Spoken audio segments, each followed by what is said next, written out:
everybody. Welcome to Mixed Media Monday, Episode 1, Introduction to Gesso. I hope that you are well. I hope that you had a fantastic National Scrapbook Day weekend.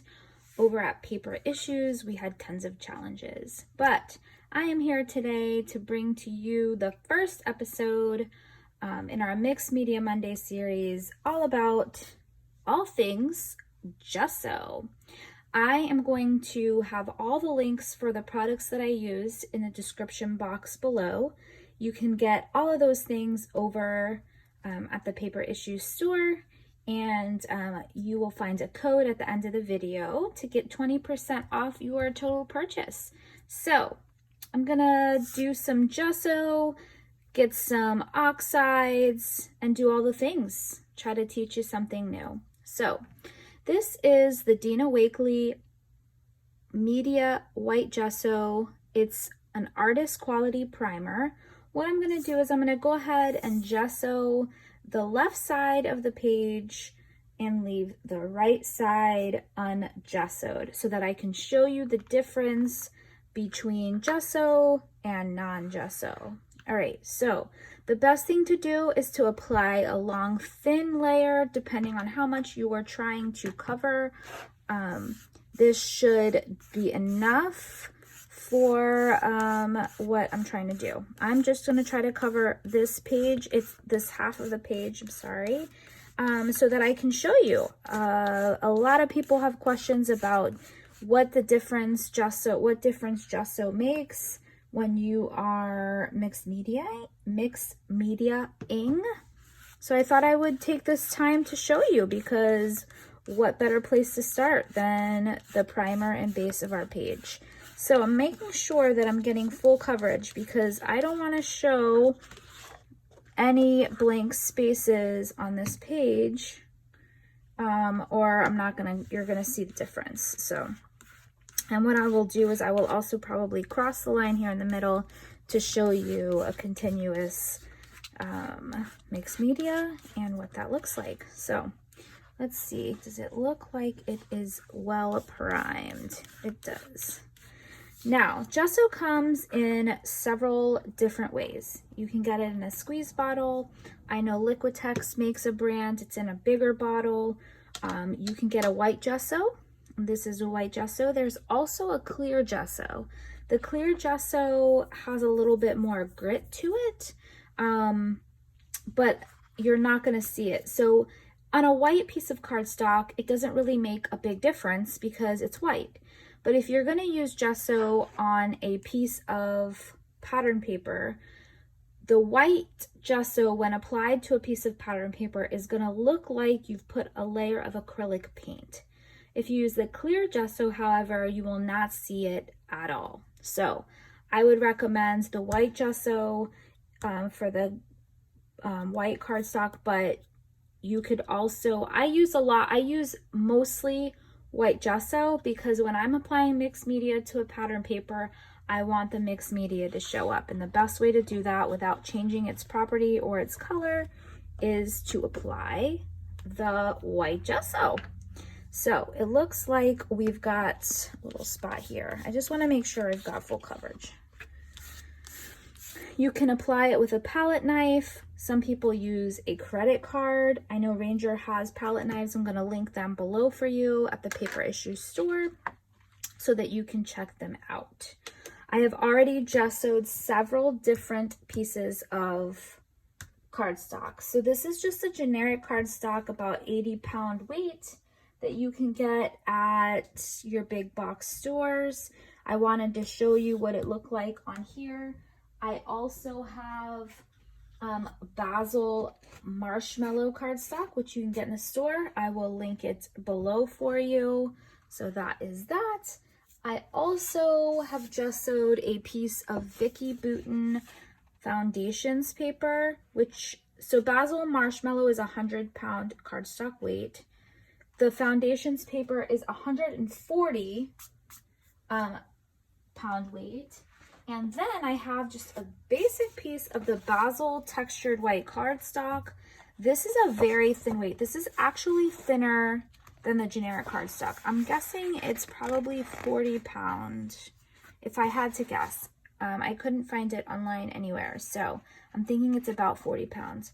So I have gessoed all of these on the left side so that I can show you the difference in how the different cardstocks take the mixed media. I have also pulled out my Distress Oxide Spray in one of the new colors by Tim Holtz, Kitsch Flamingo, and an oxide pad, which is brand freaking spanking new, Salvage Patina. This is the newest color by Tim Holtz and Ranger. You can find it in the paper issue store. She's fully stocked, so make sure that you check the links down below so that you can check them out. So let's start with the oxide spray. I'm going to start with the oxide spray here at the top of the paper. I would normally be working on my glass media mat. However, the glare is pretty horrendous, so I didn't want to do that to you guys. So, all right, so you see when I apply it to the gesso, it pools. I can move it. I can use water to move it around. It's still pretty pliable. I can actually even pick it up. So I can take a rag, which I'm gonna pull right here. I keep these in my scrap space. They're just like a generic washcloth, and you can pick it up off of the page. Pretty cool. Now, this is gessoed. This is not gessoed, okay? It's not as movable or pliable, and you get a completely different look. As soon as I spray the oxide spray onto this piece of cardstock, it's soaking in to the page. So a lot of this, I will not be able to pick up the pooling. So do you see the big difference? This is applied, it looks like a big stripe right here was still wet. This was applied, same method, spraying straight on the paper. This looks more mixed media-ish, like watercolor, and this you're gonna see the definite sprays. I sprayed 4 times on this one and 4 times on that one. All right, so now I'm gonna take the Salvage Patina and I'm just gonna use my pad and swipe it across. That's what it looks like non-gessoed, and that's the gesso. I'm gonna show you the biggest difference here after I show you the bottom piece, which is going to be the infamous smushing technique. So the smushing technique will be done for you guys on week 3. So make sure that you're looking for that. Melanie's gonna go over the smushing technique, but this is just a basic. I wanted to show you how the gesso reacts to this water. All right, so that's gesso over here. Do you see how it's pooling? It's pooling. This is gonna basically go down just how it is. You're not gonna be able to move it around or anything like that. Gesso has been used for many, many years by artists to prime their canvases, to be able to use different mediums, to be able to move the liquid around. So yes, love it. And then when I take this and spray it, do you see that it's not really moving? Here, I'm getting a lot more movement. Very cool, very cool. I can then take a paintbrush and all of that jazz. So that's what you're looking at. This is a generic piece of cardstock, so you can see the difference. This is gesso side, non-gesso side, and I'm going to label it for pictures so that you can see them at the end of the video. I'm going to go ahead and put you on fast forward so that I can walk you through the other cardstocks, the Basil Marshmallow, the Vicky Bouton Foundations, and the Basil Textured, and show you quickly what that looks like so that you can get a better understanding of how gesso helps you as a scrapbooker when you're using mixed media.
all of the mediums are finished and applied, and I wanted to slow you back down and show you the finished product.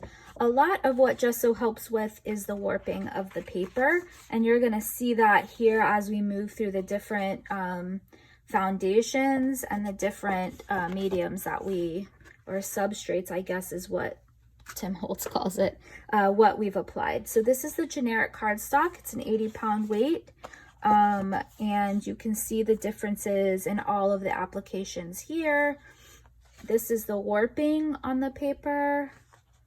So that is that. Here is the basil marshmallow, and you're gonna see here, there's like a bubbling, that is the non-gesso side that you're gonna get. And this is the warping. Not too bad, actually, not too bad on that. Here is the Vicki Boutin Foundations paper. So we don't have, there's very little, minimal warping on this side.